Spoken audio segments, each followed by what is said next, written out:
ಅಧಿಕೃತ ಅಂಕಿ ಅಂಶಗಳ ಪ್ರಕಾರ ನಮ್ಮ ದೇಶದಲ್ಲಿ ಪ್ರತಿ ಗಂಟೆಗೆ ಸರಾಸರಿ 20 ಮಂದಿ ರಸ್ತೆ ಅಪಘಾತದಲ್ಲಿ ಜೀವ ಕಳೆದುಕೊಳ್ಳುತ್ತಿದ್ದಾರೆ. ಅಂದರೆ ಪ್ರತಿದಿನವೂ ಸುಮಾರು 480ಕ್ಕೂ ಹೆಚ್ಚು ಜನರು ರಸ್ತೆ ಅಪಘಾತದಲ್ಲಿ ಬಲಿಯಾಗ್ತಿದ್ದು, ವರ್ಷಕ್ಕೆ ಲಕ್ಷಾಂತರ ಜನ ತಮ್ಮ ನಿರ್ಲಕ್ಷ್ಯದಿಂದ ರಸ್ತೆ ಅಪಘಾತಗಳಲ್ಲಿ ಪ್ರಾಣ ಕಳೆದುಕೊಳ್ಳುತ್ತಿದ್ದಾರೆ. ಇದಕ್ಕೆ ಮುಖ್ಯ ಕಾರಣ ಏನಂದ್ರೆ ಜನರು ಅತಿಯಾದ ವೇಗದಲ್ಲಿ ವಾಹನ ಚಲಾವಣೆ ಮಾಡುತ್ತಿರುವುದು, ಮದ್ಯಪಾನ ಮಾಡಿ ಡ್ರೈವಿಂಗ್ ಮಾಡ್ತಿರುವುದು. ಅಷ್ಟೇ ಅಲ್ಲದೆ ಟ್ರಾಫಿಕ್ ನಿಯಮಗಳನ್ನ ಪಾಲಿಸದೆ ಸರಿಯಾದ ಹೆಲ್ಮೆಟ್, ಸೀಟ್ ಬೆಲ್ಟ್ ಉಪಯೋಗಿಸದಿರುವುದು ಇಂತಹ ರಸ್ತೆ ಅಪಘಾತಗಳಿಗೆ ಮುಖ್ಯ ಕಾರಣವಾಗಿದೆ. ಈ ಕುರಿತು ಸರ್ಕಾರವು ಹಲವಾರು ಜಾಗೃತಿ ಕಾರ್ಯಕ್ರಮಗಳನ್ನ ನಡೆಸುತ್ತಿದ್ರೂ ಅಜಾಗರೂಕತನ, ನಿರ್ಲಕ್ಷ್ಯ ಹಾಗೂ ನಿಯಮ ಪಾಲನೆಯ ಕೊರತೆಗಳಿಂದಲೇ ಈ ದುರ್ಘಟನೆಗಳು ಸಂಭವಿಸುತ್ತಿದೆ. ವೀಕ್ಷಕರೇ, ಒಂದು ಕ್ಷಣದ ನಿರ್ಲಕ್ಷ್ಯ ಜೀವನ ಪೂರ್ತಿ ಪಶ್ಚಾತ್ತಾಪ ಪಡುವಂತೆ ಮಾಡುತ್ತದೆ.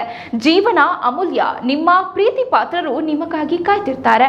ಆದ್ರಿಂದ ದಯವಿಟ್ಟು ಟ್ರಾಫಿಕ್ ನಿಯಮಗಳನ್ನ ಪಾಲಿಸಿ, ಹೆಲ್ಮೆಟ್ ಧರಿಸಿ, ಸೀಟ್ ಬೆಲ್ಟ್ ಹಾಕಿ ಸುರಕ್ಷಿತವಾಗಿ ಚಾಲನೆ ಮಾಡಿ ಅಂತ ಹೇಳ್ತಾ ಇದಾಗಿತ್ತು ಇವತ್ತಿನ ಪ್ರಮುಖ ಸುದ್ದಿ. ಇಂತಹ ಮತ್ತಷ್ಟು ಕುತೂಹಲಕಾರಿ ಸುದ್ದಿಗಳಿಗಾಗಿ ನೋಡ್ತಾ ಇರಿ ಸ್ತ್ರೀ ನ್ಯೂಸ್.